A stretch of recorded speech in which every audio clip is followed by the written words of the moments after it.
Thanks, Lee. You actually pronounced my name pretty well. So, like you said, my name is Jira, and I'm a software engineer at Capital One. So, I suspect that many of you here are pretty big GraphQL fans. But that's just an assumption on my part. You know that GraphQL is great, and you know that it offers many benefits over REST. But you probably work at a company where it isn't the status quo yet. So you're caught between a rock and a hard place. I'm here today to speak to you all about how we can move towards a new status quo. And being the foodie that I am, I distilled my experience of how I convinced my team to adopt GraphQL into a recipe to help guide you on your own journey. So in this recipe, we'll be taking the reasons of why GraphQL is so awesome, mixing it in with your ecosystem, and securing buy-in from your team and company with these 4 ingredients. So first, we need to prep our ingredients. I started off by identifying all the people I'd need to convince to hop on board. Now, some of you may work at very large companies where you're used to collaborating with several other teams to satiate your API needs, or you're on the opposite end of that spectrum where your team owns the entire API. This may affect your list of ingredients. And luckily, I've been on both sides, so I know that there's a couple things we may want to tweak. For example, when I was on a team that owned the entire API, all I was concerned about was my immediate team, my manager, and my PM. However, now that I'm a slice of a larger pie, my strategy had to change a little bit. I had to be more strategic in engaging multiple teams and have more meetings, and ultimately just spend more time. Then, I began mapping out all the current challenges within our workflow and system that GraphQL could be a solution for. For example, our clients relied heavily on Swagger code gen. And well, because we're human, sometimes we forgot to update our documentation, so our clients would explode. And then in doing this, I realized that not everyone had the same pain points.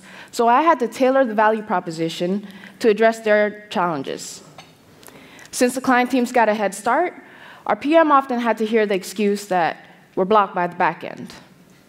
So I managed to get my PM on board with one main reason, and that is, once you agree on a schema, parallel development is possible with GraphQL, making both development and integration a much smoother process. And plus, with all that extra time, your PM can now ask for more features, right? Another ingredient I discovered was in anticipating pushback, I got the chance to really defend and validate my reasons. And in my case, the biggest reason for pushback was timing and priorities. But that didn't stop me, nor should it stop you, from at least getting the conversation started, securing the buy-in now, and then waiting for a more appropriate time for implementation.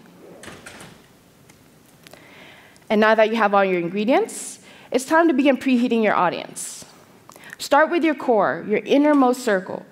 Get your team bought into GraphQL first. An easy way to do that is just finding natural opportunities and conversations to bring up GraphQL. You know, like when your teammate's complaining about having to update documentation. Boom, GraphQL.